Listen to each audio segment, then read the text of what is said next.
Well, good evening and welcome to the Barry Beat Podcast live, Main Street, Barry, Vermont, streaming from Fly in the Wall Production Studios. In the room with us tonight, we have Raylene and Mr. John Rodgers. He's running for Lieutenant Governor. How you doing this evening? I'm doing great. How are you, Michael? I can't complain too much, just complaining all the time, but Right. no one If ever you complain listens. too much, people will stop I don't listening listen to you. him. No, nobody listens to me. So, what are you doing here?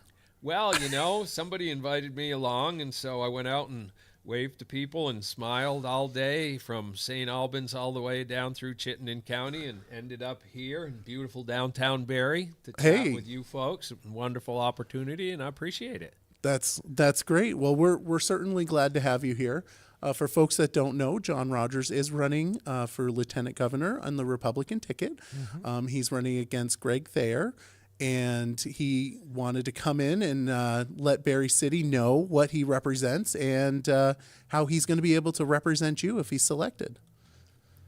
Well, I did a pitch for you. You did. Is it my turn to talk? It is your turn to talk. Cool. So why don't you tell us what your reasons and why you're running? Yeah, so as many people know, I served in the House for 8 years. I served in the Senate for 8 years. I have been away for 4 years now. But seeing what happened after the last 2 years, myself and a couple of close friends put together a couple rallies at the State House this past spring. When I saw the bill that was trying to destroy the Fish and Wildlife Board, a board that has been functioning as well or better than any other board in the state for many years, doing a great job managing our fish and wildlife, get rated very highly by the people who participate in those sports, and the anti-hunters were trying to destroy that board. So that was one of the reasons that I really got going, because I feel like the current legislature is attacking rural Vermont and the rural Vermont culture. So that was the thing that really got me in the building. And then there were all the other swirling issues of driving the cost of living up.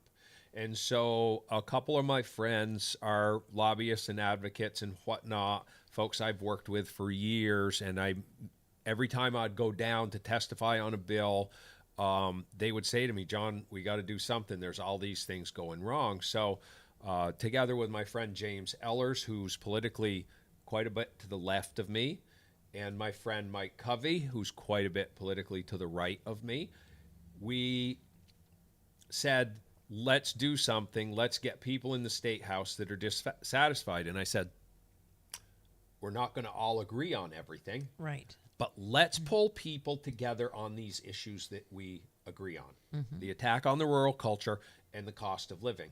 And we had everybody from one of my friends who says, I'm a socialist. She says, I don't mind paying high taxes if we get some services, but we're not even getting any services.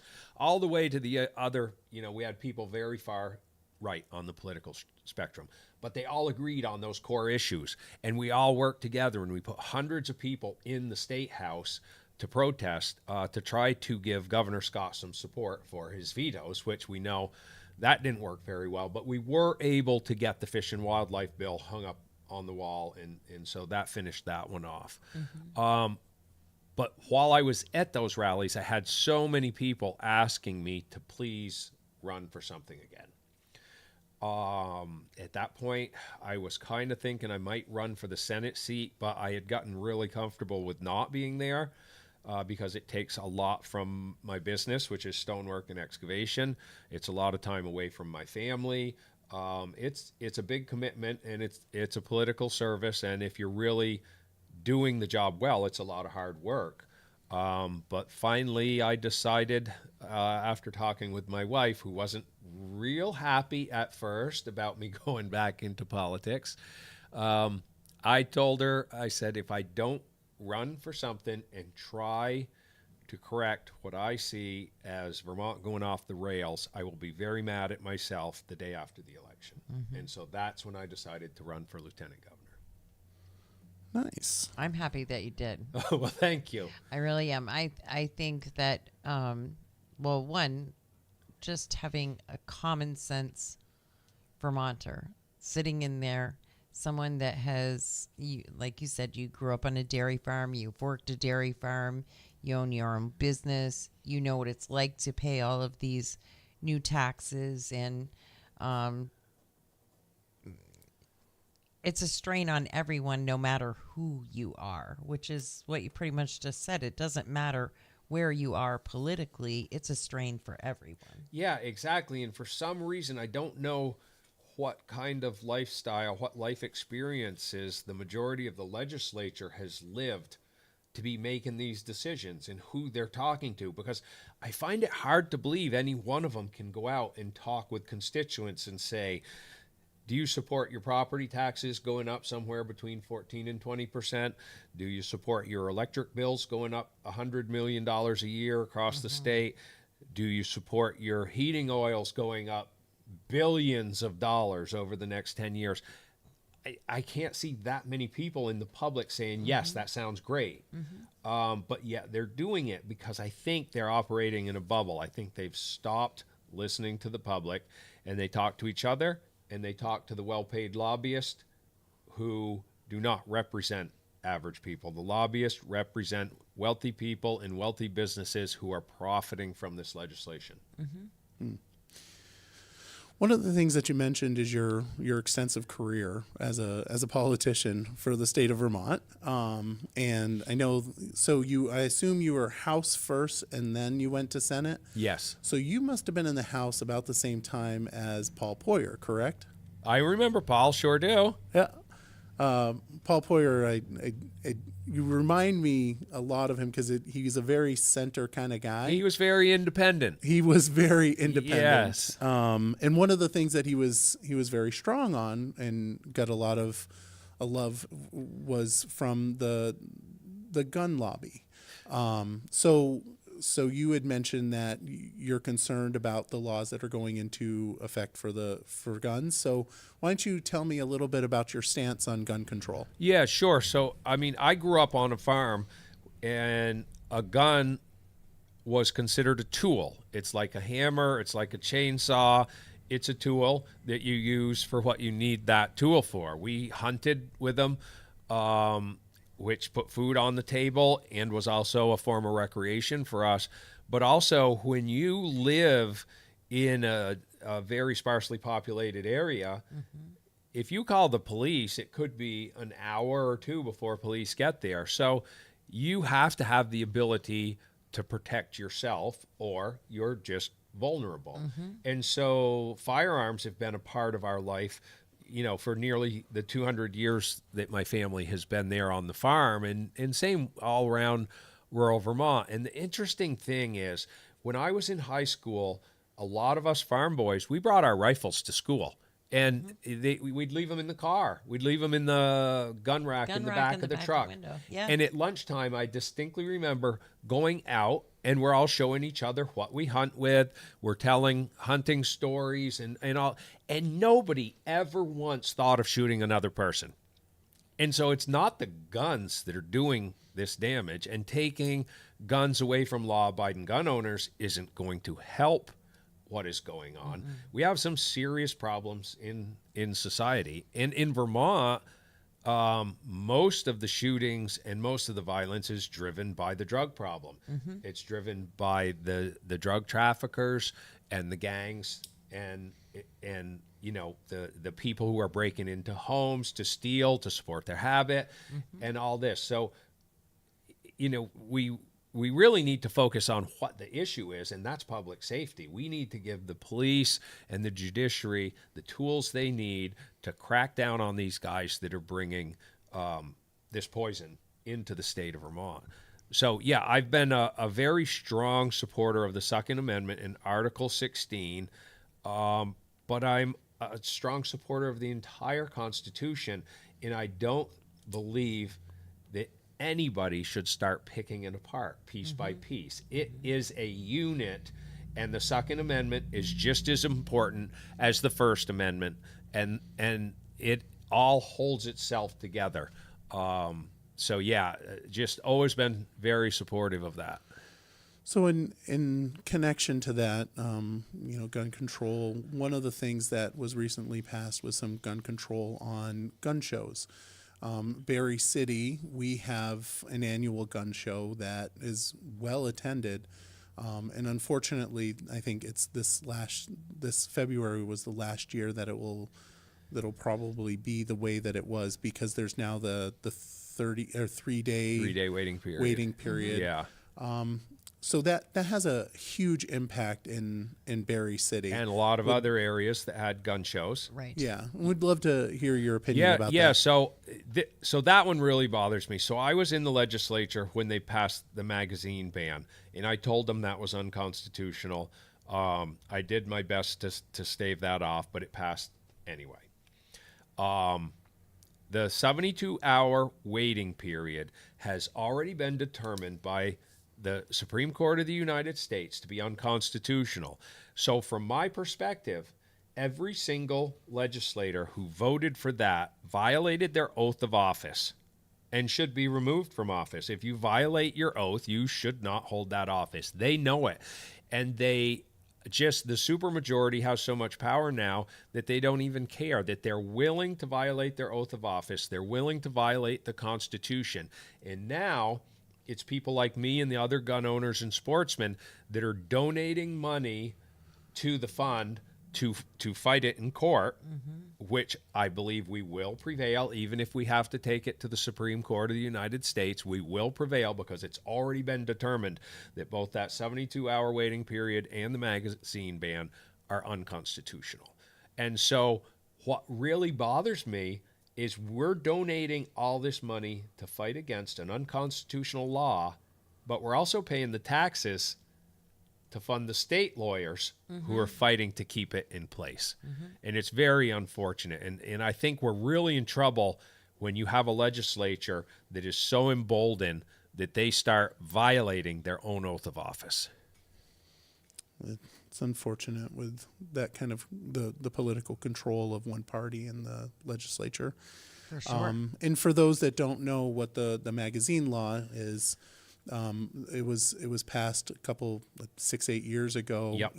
Changing it so that only 10 rounds For long magazine. Yeah, for a long gun, 10-round magazine is maximum, and for a handgun, it's a 15-round maximum, which means there are certain firearms now that you can't buy in the state of Vermont because they are manufactured with certain magazines in them. Right. So you also mentioned drugs, and That's where I was going. I know Yep. that Raylene has probably got all sorts of questions she'd like to ask you. So go for it, Raylene. I just, you mentioned criminals bringing the poison into the state of Vermont. And right now we know that laws are not very strict on dealers. And that's where the big problem is. We need to, in my mind, we need to get the addicts more help. We need to have more services. Yeah. And a mandatory long-term rehabilitation, as far as I'm concerned. But we definitely also need to do something about people who continue to traffic drugs into the state of Vermont. And how do you feel about that? What are we going to do here? Yeah, it really starts with the traffickers. They're the ones that are bringing it in, and will literally give the stuff away to try to get people hooked on it. It's very unfortunate. We obviously need more enforcement. We need to give them the tools they need, because in a lot of communities, they know where the houses are that the drug dealers and drug traffickers are operating out of. I mean, I'm no law enforcement specialist, so I know they have to do everything perfectly, or they get away with it. But we need to give them whatever tools they need to stop these traffickers. And right now they don't have those tools. And they don't even have the numbers. I mean, we were just over in Burlington, and Chief Murad put on a presentation for us, and the whole defund the police thing that I think the lieutenant governor actually supported. The current lieutenant governor actually supported the whole defund the police thing. So, but they went from like 105 police over there down into the 60s, and he's having trouble filling positions now. And Burlington has gone from one of the safest, cleanest cities you could find anywhere to a place that a lot of people won't bring their families anymore. I don't dare go there. Because there's people shooting up in the street, there's homeless people all over, there's shootings in the park, there's drug dealers all around, people's cars are getting broken into.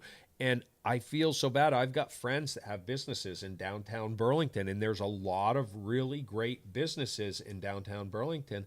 And one of my friends said they're like 20% off on business. And he said all the people he talks with are like 20% off because people have stopped going down there because they no longer feel safe. And I feel like it's that's everywhere. I feel like people believe that about here in Barre and in Montpelier, that they're tired of seeing it in every corner they look, because it really is that bad. And I'm the mom of an addict. Yep.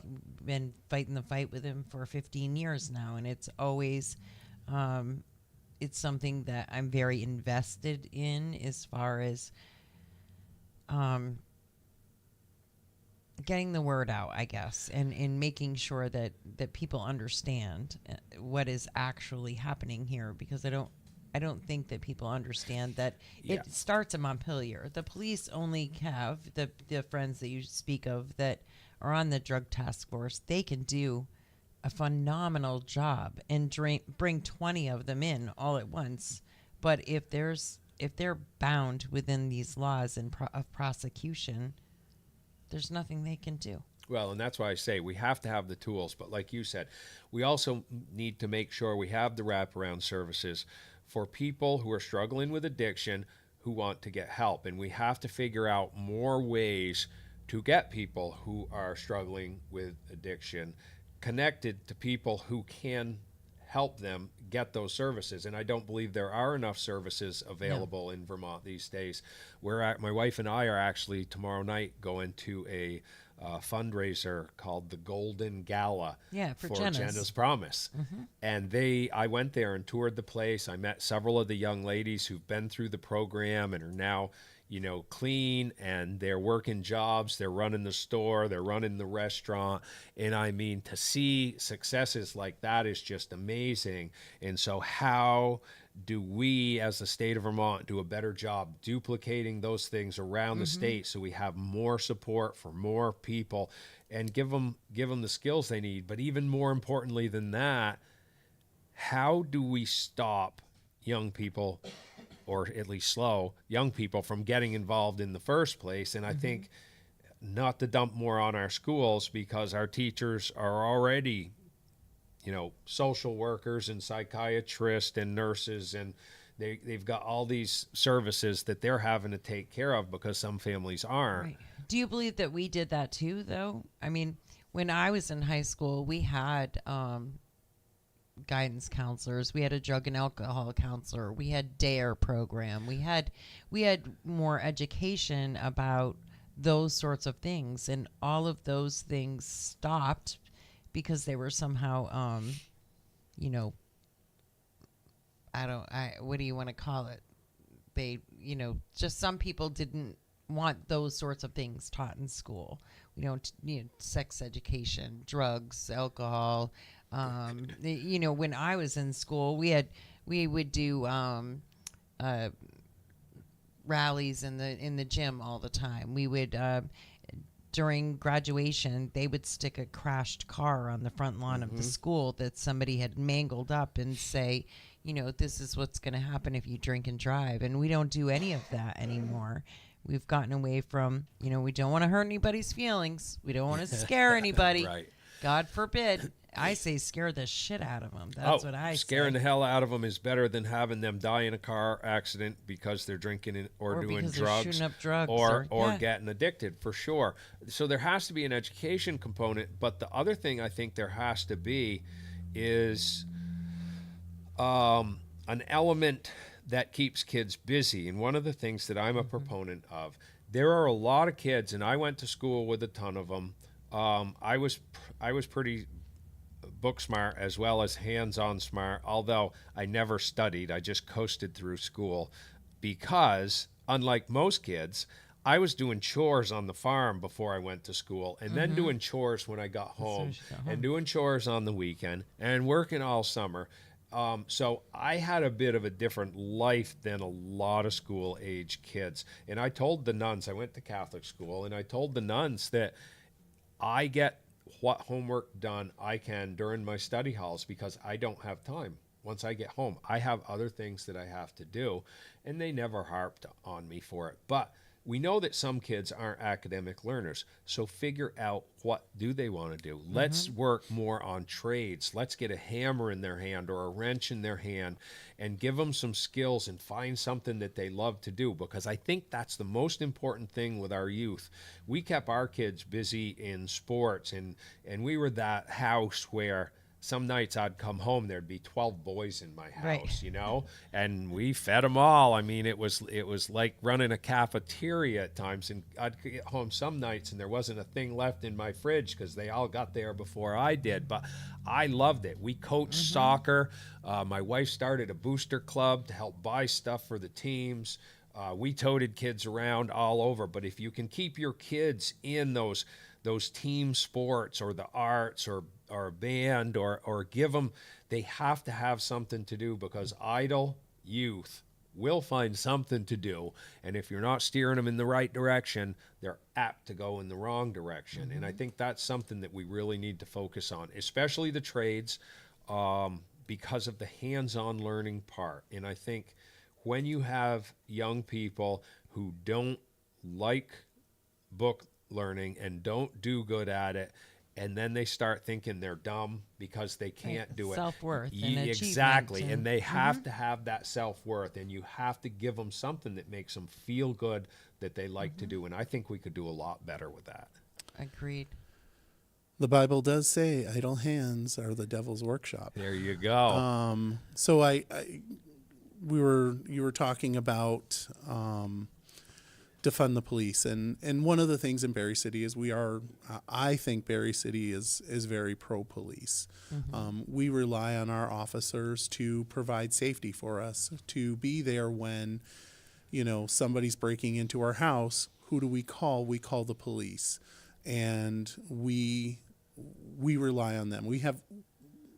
We absolutely do in Barre City, and one of the things that has been happening on a national level and on the state level has been this push to get rid of qualified immunity.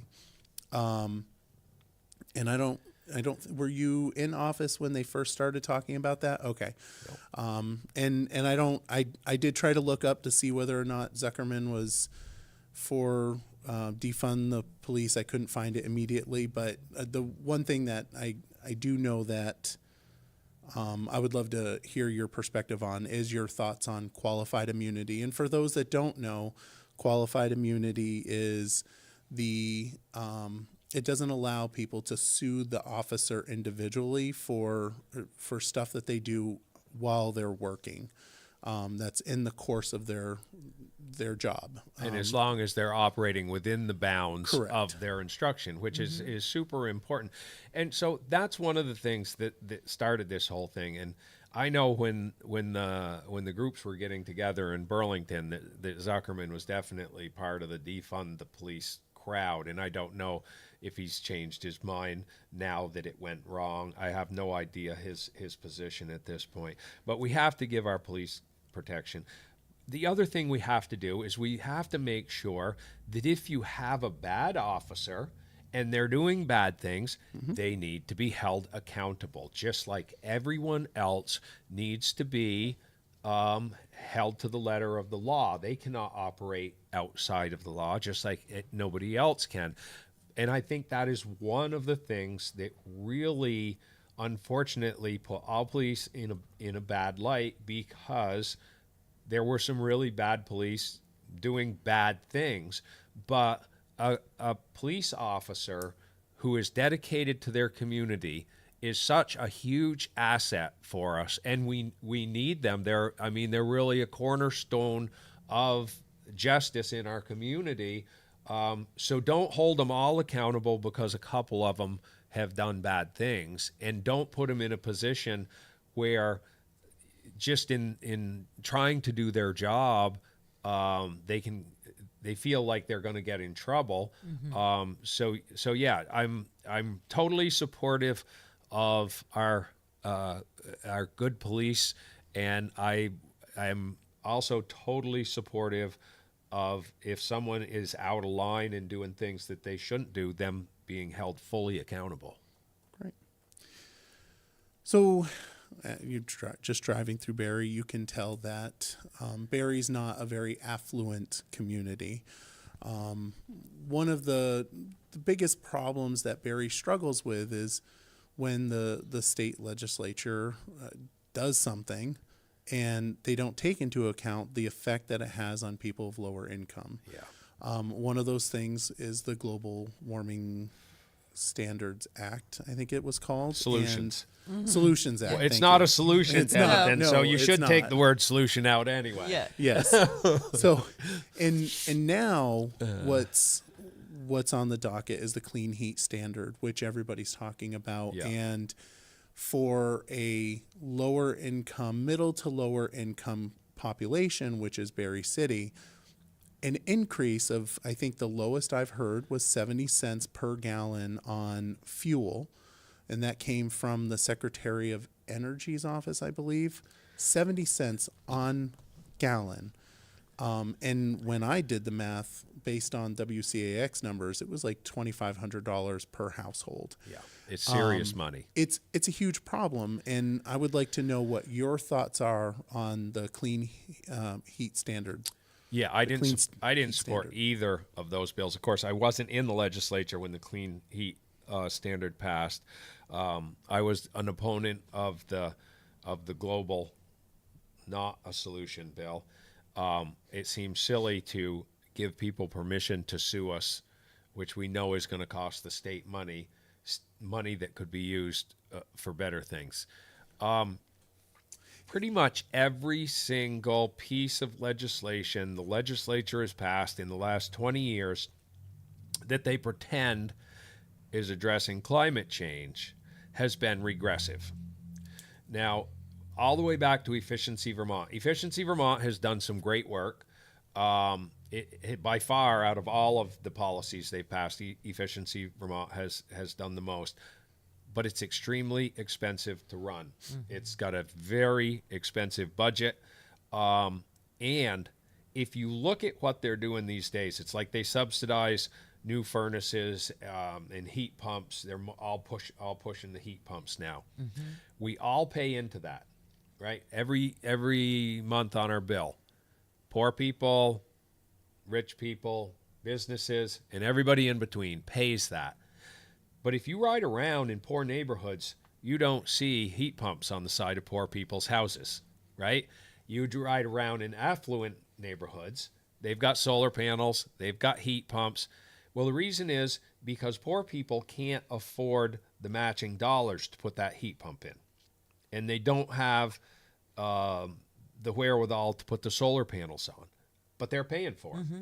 So poor people are subsidizing affluent people's solar panels and heat pumps. It's totally regressive.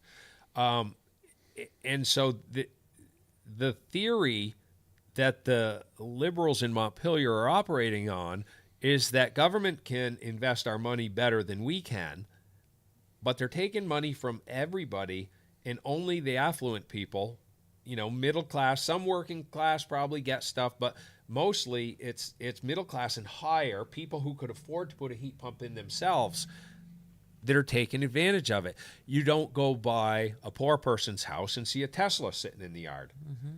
But poor people are paying the taxes that go to the tax rebates on electric cars. And so from my perspective, every single thing that they have done has been regressive, and that's what's making it harder and harder for working class people and the working poor to survive in Vermont. And that is one of the reasons I got into the race, and that is, you'll see on my signs, it says a voice of the working class, because I grew up working class. I grew up on a dairy farm. We didn't have a lot of money. I went to a 2-year college because that's all I could afford. I started my own business pretty much as soon after I got out of college, and I've been, working 6 or 7 days a week most of my life. Did to you get pay where I all am. your tuition by yourself? I did. My parents had no money. I came out with a small debt. And here's the thing. I wanted to go on to university. I just couldn't figure. I went to a 2-year technical college, graduated with an associate's degree. I said, okay, I got a little school debt, which it was ridiculously little. And I said, I need to go to work and pay this off, and then I'll look and see if I can figure out how to go to university. Once you get to working, and it's hard to Right. You went to the school of hard knocks exactly. instead. So I know what it's like to live that working class life, and it's just too many people in the legislature don't know. David Zuckerman grew up in one of the wealthiest zip codes in America, with a silver spoon, and had every privilege handed to him. How can a person like that know what it's like for a working class family who's busting their butt all week to make enough money to pay the bills that are already stacked up on the table at home? They don't get it. And so they keep adding these costs, saying, oh, it's just another 1,000 here, it's another 1,000 there. That's not that bad. But for some people who are already struggling, it's going to make some people homeless. People aren't going to be able to afford their heat.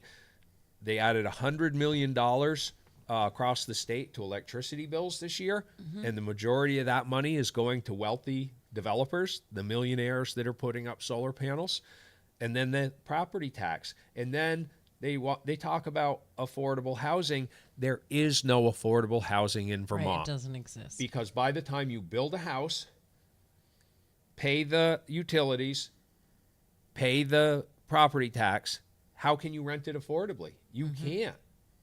And the average cost to build an apartment these days is between $400,000 and $500,000. So go out and spend the money and tell me what the rent is on that. And that's what I challenge any of the legislators who want affordable housing to go out and invest their own money, buy some old houses, fix them up, rent them affordably. Build some new housing, rent it affordably. Right. Let's see how much money you make. $700 a month, and we'll see how well you do. And see how long you stay in business. And that's a real misconception, I think, of many, is that if you are a landlord, if you are a business owner, that you somehow have gobs and gobs of money, and you don't. I mean, most of those people are just barely making it by. And you know how they make it? You do it because you want to, or you love to, or this is what you choose to do as your career. It's not that you're making gobs of money. No, and they make it because they're putting 60 or 80 or 100 hours in. And that's what I said at one of the rallies we had. A lot of Vermonters have their 40 hours in by Wednesday. And the legislators don't get that. Us guys in small business, some of us have done okay. Some of them have gotten big and done very well. I never really wanted to get big because I don't like running people. I like to do the work. I like to know how everything is done that has my name on it. I'm a bit of a perfectionist that way. But the only way we make it is working hard.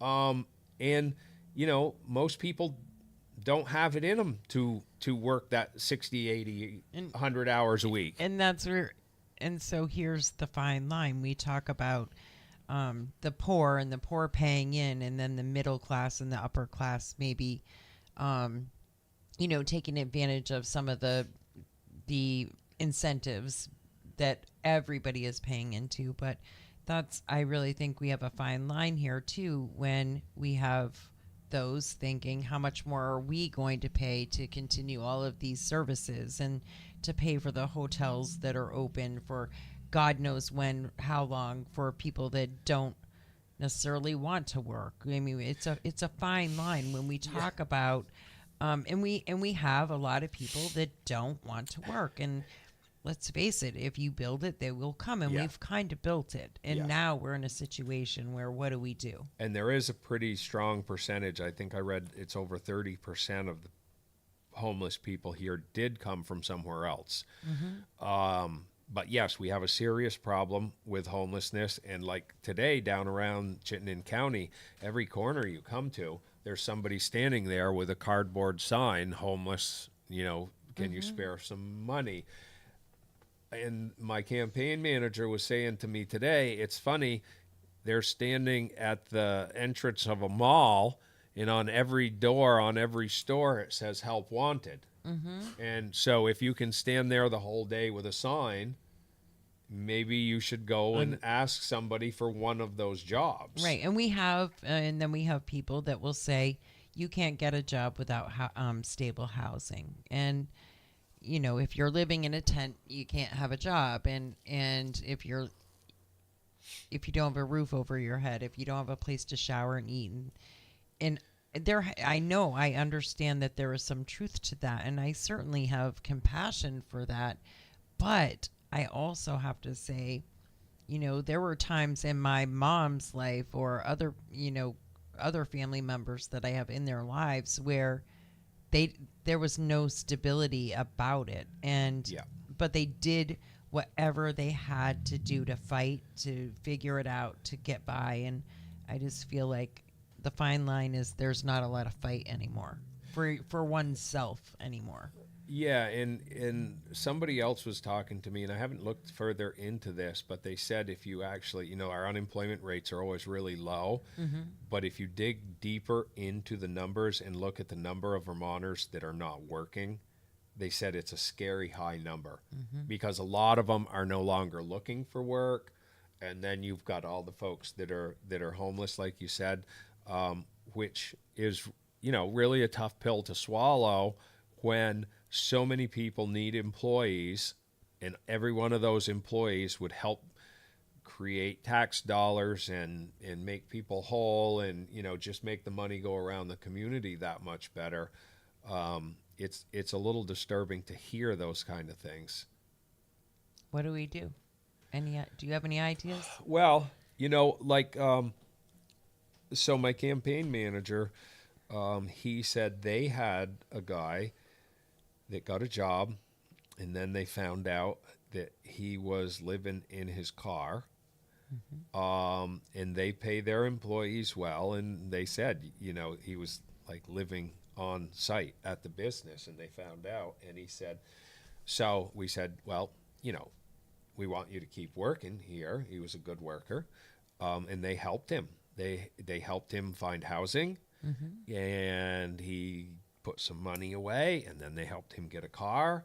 And so, there are some businesses that need help, and if a person shows up and wants to work, there's a lot of employers that will work with them.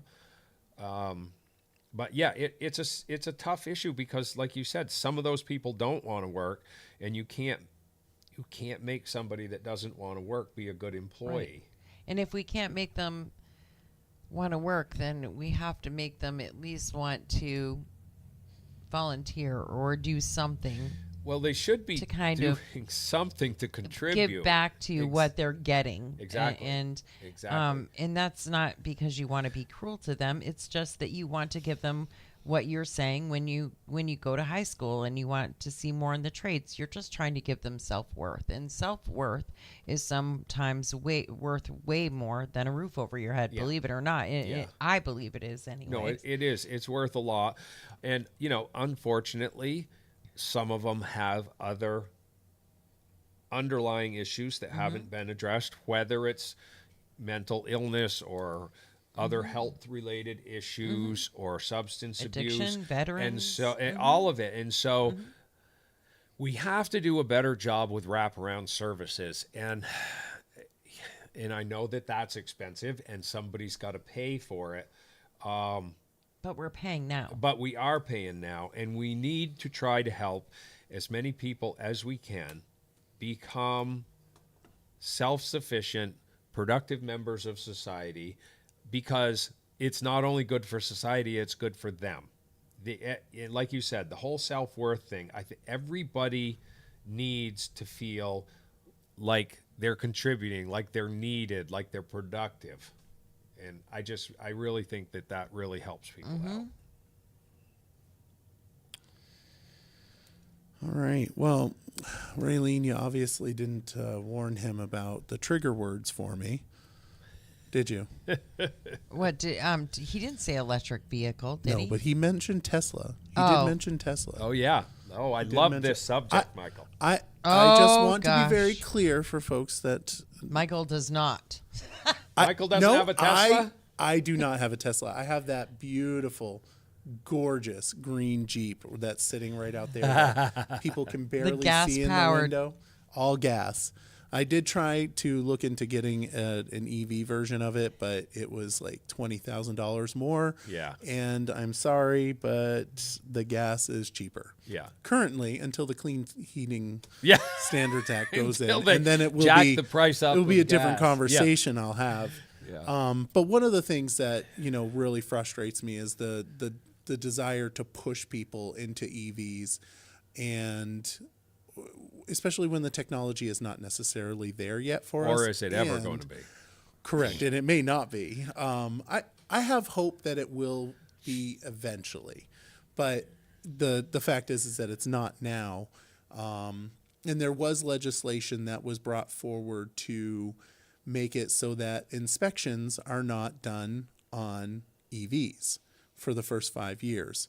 Just since you triggered me with That's that term, I'm ridiculous, gonna because ask if you a what your ball thoughts joint are. if a ball joint is bad in the front of an EV, it's just as dangerous as a bad ball joint on a gas job. So that is absolutely absurd. If we're going to so there's another Brakes, trigger okay, for yeah. me, inspections, because the legislature several years ago allowed motor vehicle department to change inspections, which is also regressive, and they've gotten so fussy that a lot of places won't inspect older cars, which affects the poor.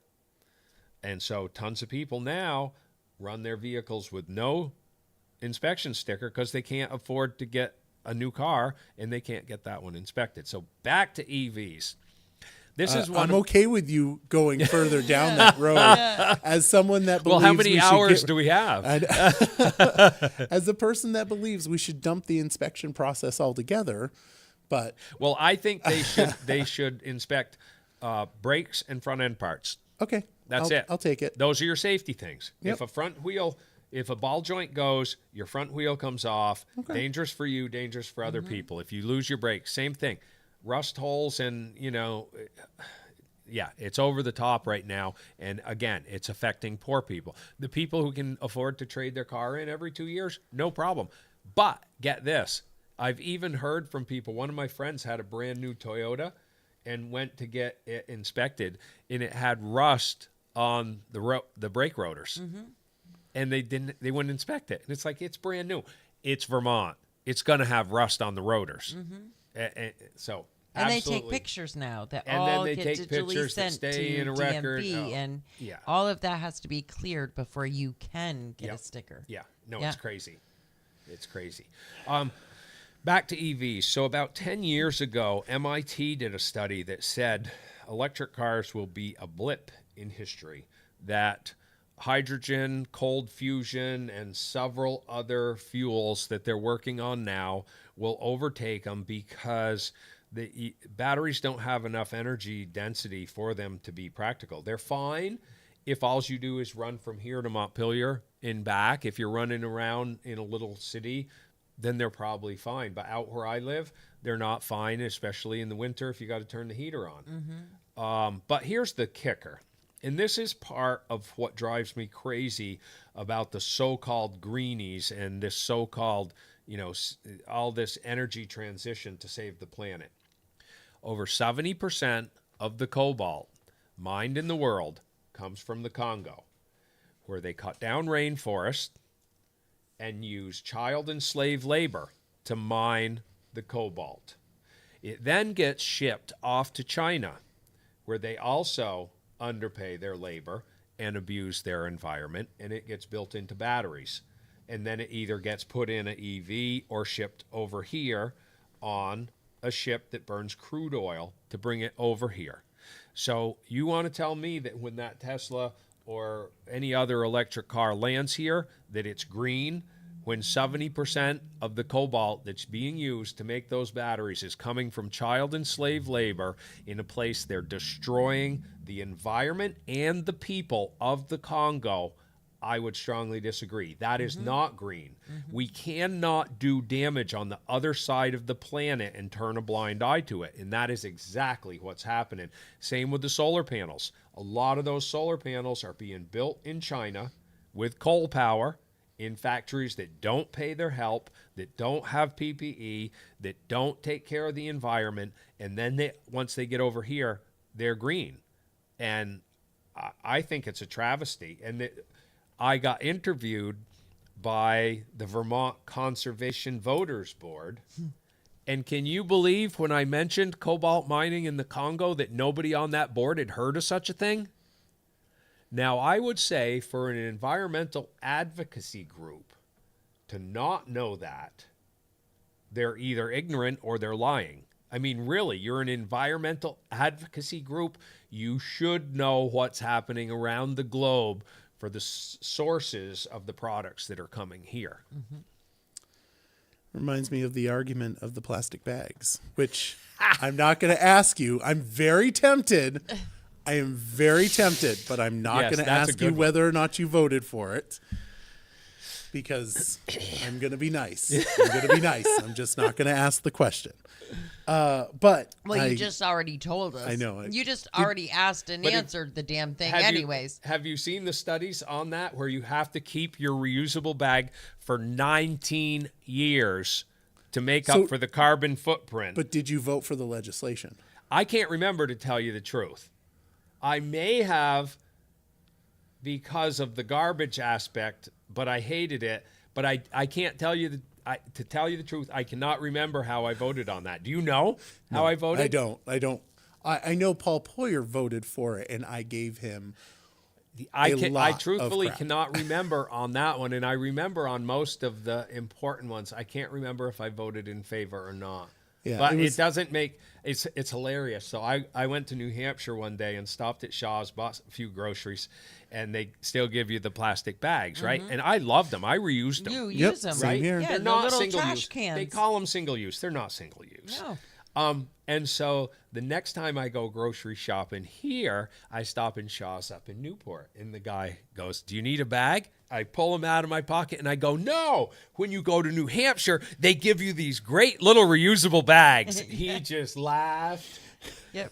But no, and there again, for the trash aspect, the people throwing them out, that was horrible, right? But we always legislate to the lowest common denominator. So for all of those of us who were responsible and reused them and put them in the trash when we were done with them, they were very handy. And even though they were plastic, they were more environmentally friendly than the reusable bags. Even though I love my reusable bags, they're heavier, they don't rip, they don't break.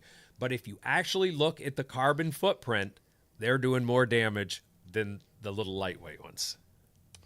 Well, I'm glad that you agree with that. You're a farmer, correct? What kind of farming do? You do? Yeah, I don't really do that much farming anymore. We mostly rent our farm out, but we do still grow hemp and cannabis on the farm. Okay. Okay. I wasn't going to go down that route. Hey, that's fine. I promise I wasn't. Well, that's that's not what where he I was was there. He's heading. being Yeah. But we honest. can go down there. We can definitely go there. I was listen, going to. I'm an open, honest guy, and I invite anybody to ask me any question. So for the record, for folks that don't know the behind the scenes story, we were talking and I said, I saw a picture of you with something. And he was like, I don't know, what'd you see? And it was the picture of you and next to some hemp or marijuana. I'm not sure which one it was. But I didn't, what I wanted to ask you was not about the hemp or marijuana. In the state of Vermont, and I used to get after Tommy Walls all the time about this. So, I mean, you probably had involvement in this when they were talking about allowing raw milk to be sold, right? So you can do a lot of things in the state of Vermont, Right. but you're not allowed to buy raw milk. And it's, I mean, you can, if you go to the farm, you look how it's made. Yeah. Yeah, there's like certain stupid rules that are set up.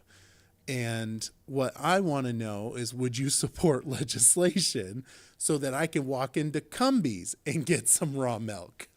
Well, so that's a funny story because one of my friends has been telling the story about me, Ann Donahue, who's the rep over in Northfield, and she remembers it, and I actually had forgotten it until she brought it up. But when we were arguing about whether we should be able to buy raw milk or not in the state of Vermont, I was in the House at that point, and I stood up on the floor and said, "I'm from Vermont. I drink what I want," and I sat back down. That was my whole speech on the thing. I grew up on raw milk, but there are some problems. There can be problems with raw milk, and that's why they started pasteurizing it. It can make people sick. It can kill people, and so if you follow certain guidelines, you can probably make sure it's safe. And that's why they ask people to go to the farm, make sure you like what it looks like. And even then, you couldn't tell if the bacteria that are going to kill you Right. are there or not. Right. But, I'm a bit of a libertarian there. And, people should be able to drink raw milk if they want raw milk, knowing that there may be a risk. And it's the same with going to a farm to buy some chicken or some beef that's not inspected. I'm totally for people being able to do that because most likely it's way better for you than the stuff that comes out of commercial slaughterhouses. Yep. But the buyer beware. The buyer has to know that if it's not inspected, if it's not pasteurized, there could be a problem with it, and it could make them sick. But I'm all for personal liberties. Well, that's good to know. I'm glad to hear that. I'm a big proponent of raw milk. I haven't had it for a while. I gotta talk to your I know your you son. keep saying I gotta talk to. My brother and Yeah. I, when we were teenagers, we probably each drank like a gallon a day. Yeah, my mother always said, if I had to buy milk, you guys would have broke the bank. Yeah, my kids were both the same. Yeah, Yeah, it was, I yeah. do It's like good milk. food, man. It is. Raw milk is good food. It is the cream on the top. Oh yeah, you give it a we little used to shake. dip that off. We'd have these gallon jugs with a big top on them, and you'd put it in the fridge and leave it overnight. And the next morning, that's what you had on your cereal. You took the ladle and you scooped the heavy cream out and put it on your cold cereal. That was living. Or on blueberries or raspberries. Oh Yep. man, Yep. Those were the So- days. Those Yeah, were the yeah. They don't days. do it anymore. Yeah, you also dared to walk around barefoot, and it wasn't a big deal. you oh know? I didn't do that. Yeah, Well, kicking cow potties, right?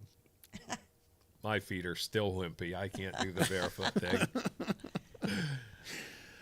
so one thing that is definitely set you apart from from your opponent, who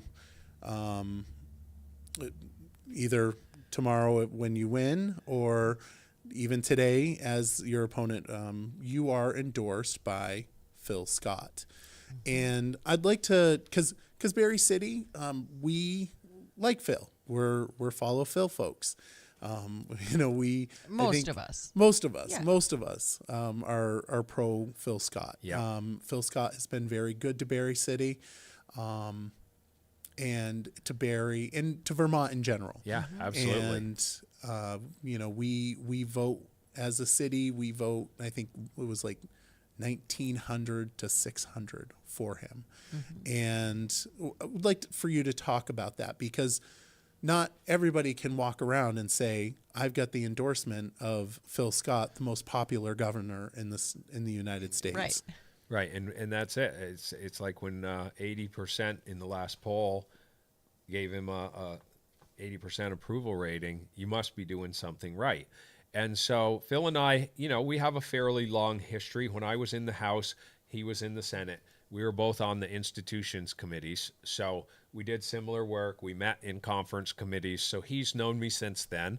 And then when I moved to the Senate, he was the lieutenant governor, and then while I was in the Senate, moved up to become governor. So we've got a long history. I mean, we've never been super close, but we've always been friendly. We've worked on a lot of legislation together. And even though I, at that point, was serving as a Democrat and he was a Republican, politically, we've always been very close, just like his good friend Senator Mazza. You know, Senator Mazza was a Democrat, but he was the old school Vermont Democrat like myself. And I like to tell people my grandfather was a Democrat, but he would not recognize the Democratic Party of today. He would say those people aren't Democrats, which is part of the reason I moved, is because I look at Phil Scott and like Casey Toof, who's my campaign manager, who's the minority assistant leader, and a bunch of the other moderate Republicans around here. And I look at those folks and I say, okay, those are the folks that are still standing up for the working class people. They're the ones that are talking about affordability. I guess it's time for me to leave the party that has forgotten the working class and doesn't care about affordability, because I no longer can associate with them. I don't understand what they're doing. But yeah, so Phil and I have had a great relationship over the years, worked together on a lot of stuff, and I'm just honored that he's endorsed the campaign. And it's really big for us. Today, the governor's office sent out, I think, a little over 14,000 emails asking people, please get out and vote. And when you do, please vote for John for lieutenant governor. So just a huge boost to our campaign to have them on our team or to be on their team. And I want to work with Phil Scott and recruit people around this state who I think would be To good do the same. legislators.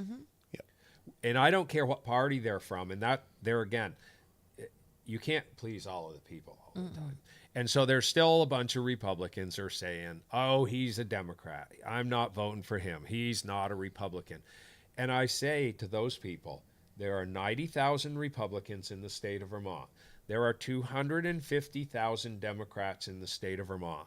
If we don't invite people like myself to join the Republican Party, we will continue to lose statewide elections. Absolutely. And I have talked to so many Democrats this year who have said the exact same thing, that I no longer identify with that party. And especially up in Franklin County, even my campaign manager, Casey Toof, for generations, his family has been Democrats. And I've talked with a whole bunch of families up there that have been Democrats for generations, like my family, who say, we do not recognize this party. What are they doing? And more of them are coming over. And that's what we need. We need to rebuild this party from the middle and try to bring some common sense back into the state house. And I want to recruit more people who've run small businesses, because there are too few people in that building that have run small businesses. And I say this a bit tongue in cheek, but I'm also serious about it. I don't think there's enough people in that building that can do math, because the math that I'm seeing does not work out. I agree. And for most families looking at it, the math is not working out. Yeah. No, that's true. And as a former chair of the Barre City Republicans, and I've been a Republican ever since I've been able to vote. Before I was able to vote, I wasn't a Republican, but we won't go down that route. You know, I'm a big proponent of the big tent philosophy on Republican. Yeah. And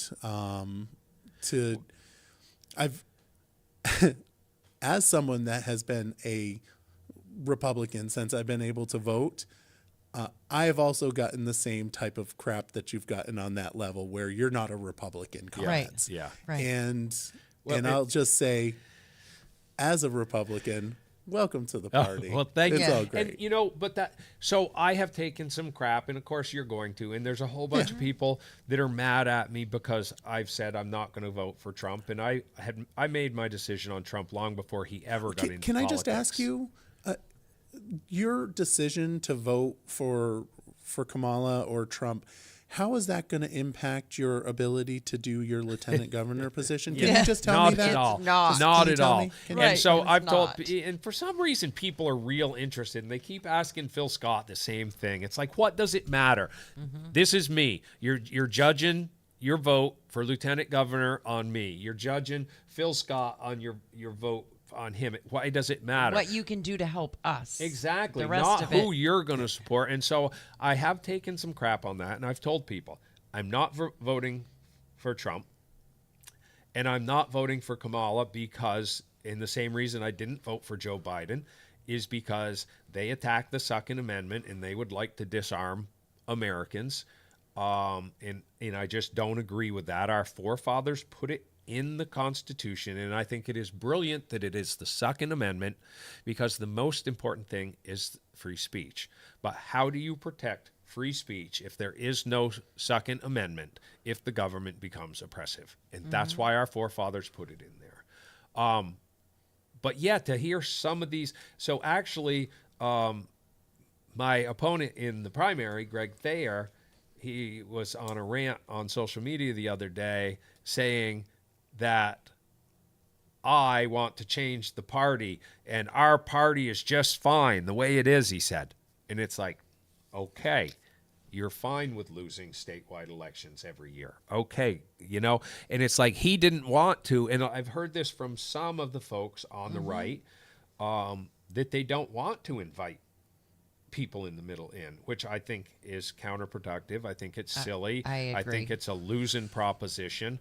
And that said, I have been so humbled by people that I know that are politically far to the right of me, who are supporting me 100%. And that really makes me feel great, because I did wonder that when I switched parties. I did. I knew that I was going to take some fire. But I've had some really great people in party establishment and just random people reaching out that I know are substantially to the right of me, and they've thrown their support wholeheartedly in. And so it's been very nice how warmly I have been accepted into the Republican Party by most people.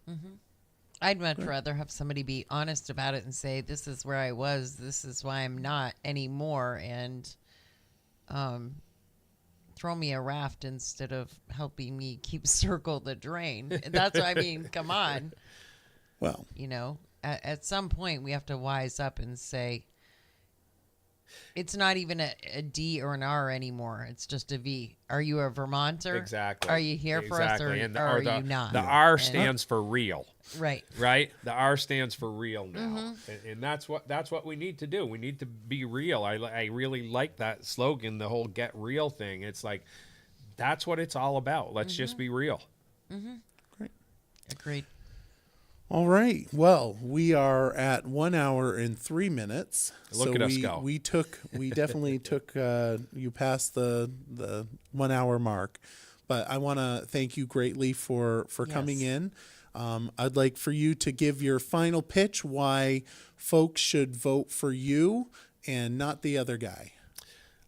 Hey, folks, I'm what you see. I'm an open, honest guy. I have worked for years in the legislature in a nonpartisan way, really dedicated to my constituents. And if I can get elected as lieutenant governor, I'll work for my constituents of the entire state. Doesn't matter what party they're part of. I really want to be a voice of working class Vermonters. I want to bring their voice back into the State House because I believe it's been lost. And I really want to be able to bring information back out to the public, because I don't think the media is covering how some of these bills really affect us. And I want to make sure that people have that information.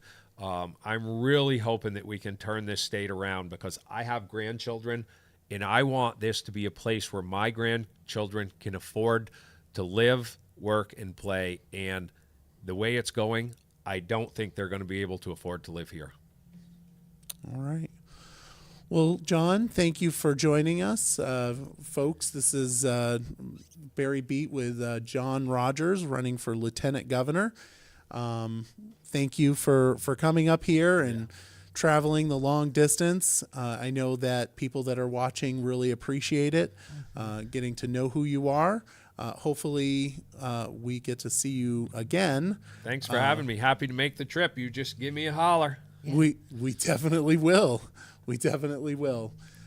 For those that are voting tomorrow, John Rodgers will be on the Republican ticket. And As will Michael Booten if you write him in. Yep, that's true. If you write me in. And of course, then in November, hopefully we'll see Mr. John Rodgers on the lieutenant governor ticket as well. And you can vote for him then as well. And maybe in January, we'll be serving together in the same building. That'd be great. So, but yes, thank you for joining us. And thank you, everybody, for watching the Barre Beat podcast live from Main Street, Barre, Vermont, Fly on the Wall Production Studios. Guys, have a great evening, and we'll see you maybe next week.